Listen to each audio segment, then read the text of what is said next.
Nous allons passer au point numéro 18 sur les comptes rendus des décisions du maire prises par délégation.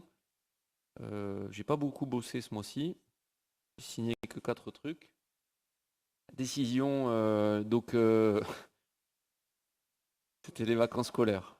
Veuillez m'en excuser. Non, on a souscrit donc un prêt à taux fixe pour le financement de travaux d'aménagement du lotissement Mototi. Vous savez, c'est le prêt, mais c'est un budget annexe. On avait dit qu'on le finançait à 100%. Donc ça, c'est signé. Je crois que c'est la Banque Postale. Voilà. La réalisation d'une étude de faisabilité pour la réalisation d'un bâtiment modulaire évolutif à vocation socio-culturelle pour la culture. Culpis. L'étude d'aménagement, bord de Grande Bourriasse par la SPL Odeo. Donc, encore une fois, les morceaux du puzzle se mettent. On a conventionné avec Odeo, on avait eu des questions sur Odeo. Et tout à l'heure, je vous parlais du futur projet de maison de retraite. Typiquement, le futur projet de maison de retraite, c'est ça. C'est l'étude d'aménagement de bord de Grande La Bourriasse. Il faut d'abord travailler avec Odeo pour nous défricher le terrain et ensuite de pouvoir porter en fait des aménagements, mais avant, il faut qu'on ait une étude propre. Voilà. Donc, on est sur la phase étude pour ce sujet-là.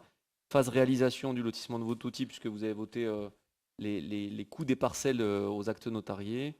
La faisabilité d'un nouveau bâtiment culturel. Et voilà. C'est pas mal.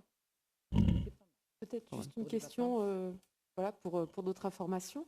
Donc vous évoquez un bâtiment modulaire à vocation socio-culturelle. Il est référence à quel bâtiment? Il fait référence à quel bâtiment? C'est un bâtiment à créer.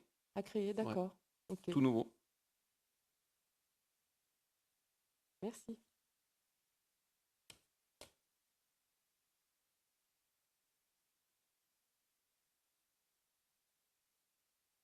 Nous avons, donc on en termine sur les questions.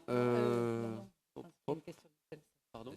Excusez-moi, c'est monsieur. Non, parce que c'est du coup, monsieur vous nous laissez comme ça dans le suspense. Vous comprenez que on va pas pouvoir dormir si vous nous en racontez pas davantage sur ce bâtiment. Mais si, monsieur Lassalle, il est tard, il est presque 22 heures. Donc, voilà, est-ce que vous pouvez nous préciser un petit peu quel est ce projet?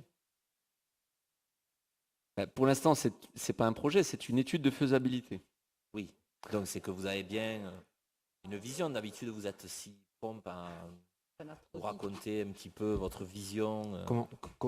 Excusez-moi, monsieur Lassalle, Maxime Coupé, c'est vrai que en tant qu'élu, on a une expertise assez poussée sur pas mal de sujets. Sur celui-là, on n'en a pas.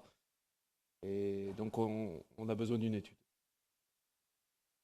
Mais c'est quoi l'idée en fait? Il faut porter une étude sur la réalisation de bâtiments modulaires pour le but culturel. Ah. Et là, monsieur Lassalle se dit, mais ils font vraiment les politiques. Ah non, c'est vraiment... Non, je pense à autre chose, mais je n'irai pas plus loin dans mon propos. Ensuite, juste sur l'étude concernant l'EHPAD, moi je pense, et le reste du groupe aussi, que éloigner l'EHPAD du centre-ville n'est pas forcément une bonne solution. Il faudra aussi réfléchir quand même, si on part dans l'idée de créer un nouvel EHPAD, de ce qu'on fait de l'ancien. À quoi on le destinera?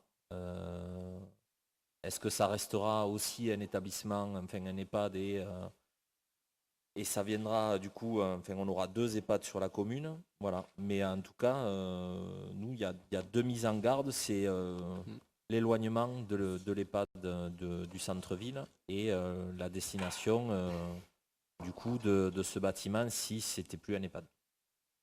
Alors vous avez raison sur deux points. L'éloignement, c'est vrai que ça a été long à se poser la question et à trancher le sujet, parce que vous avez complètement raison de se dire, ouais, un EHPAD, on l'éloigne, mais il y a un vrai sens aussi avec le rapprochement de la masse. Pour le coup, il y a des synergies et des choses à faire parce que Laurence a travaillé au titre des solidarités sur justement discuter avec les gens de la masse. Et d'ailleurs, on a son ancienne directrice, maintenant son directeur, qui est avec nous au CCAS. Il y a des choses à faire, il y a déjà des choses qui se font. Ensuite, c'est un quartier qui a amené à évoluer Parce que je vous disais, l'EHPAD, c'est dans au mieux 10 ans. Peut-être dans 8, 10 ans, 12 ans. Au pire, peut-être dans 15 ans. Donc c'est vrai qu'à ce moment-là, il y aura peut-être aussi une réflexion de se dire il faut peut-être voilà, que le Sulpicien ou le bus passe dans ces quartiers-là, puisque aujourd'hui le bus passe route de Lavore, le bus passe route de Saint-Lieu. Si un jour il y a une voie qui connecte les deux à cet endroit-là, il y aura du sens à voilà, connecter un quartier. Et pour le deuxième point, je sais que Laurence a pris le point, qu'elle y travaille déjà sur... on est, et c'est pour essayer de vous donner un peu le tempo, on est en round observatoire, d'observation, et Laurence va voir un peu ce qui se fait ailleurs, ce qui est possible. Voilà, vous avez raison, ça peut être une résidence de jeunes délinquants, par exemple.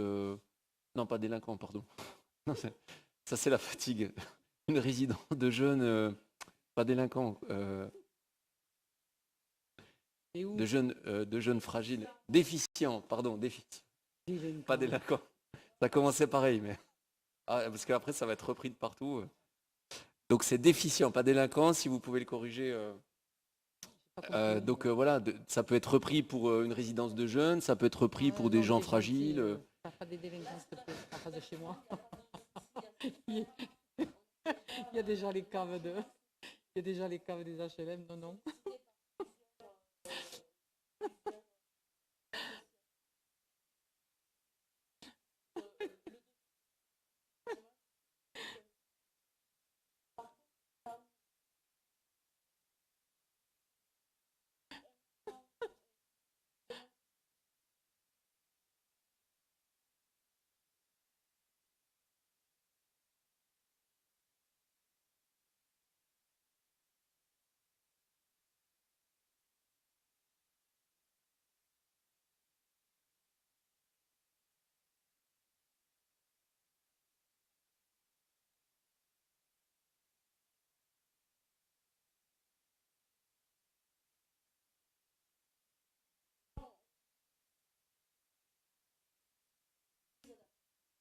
Oui, parce qu'il y a des modèles aussi, il y a des modèles qui changent. On est aussi plus forcément sur des EHPAD, mais on est sur des structures peut-être plus petites aussi.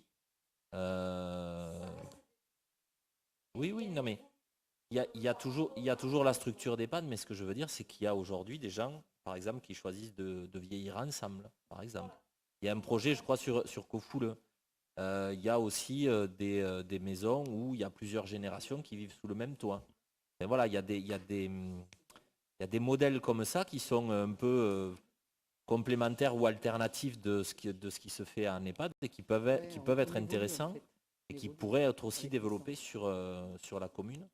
Parce que c'est aussi l'idée, ce qui nous paraît intéressant dans le fait que l'EHPAD soit au centre-ville, et justement, on pense que ça permet de favoriser ce lien avec les personnes âgées, les plus jeunes.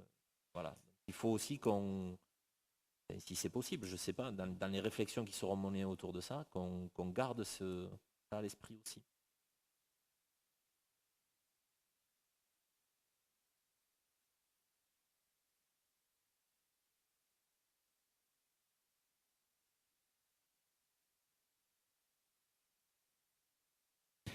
C'est pour ça d'ailleurs que, on est, comme le disait M. Coupé, on n'est pas des sachants, hein, donc on laisse par des études, que ce soit de faisabilité ou d'aménagement, les sachants opérer pour le compte de la mairie et ça nous permettra de prendre les arbitrages et les décisions le moment venu.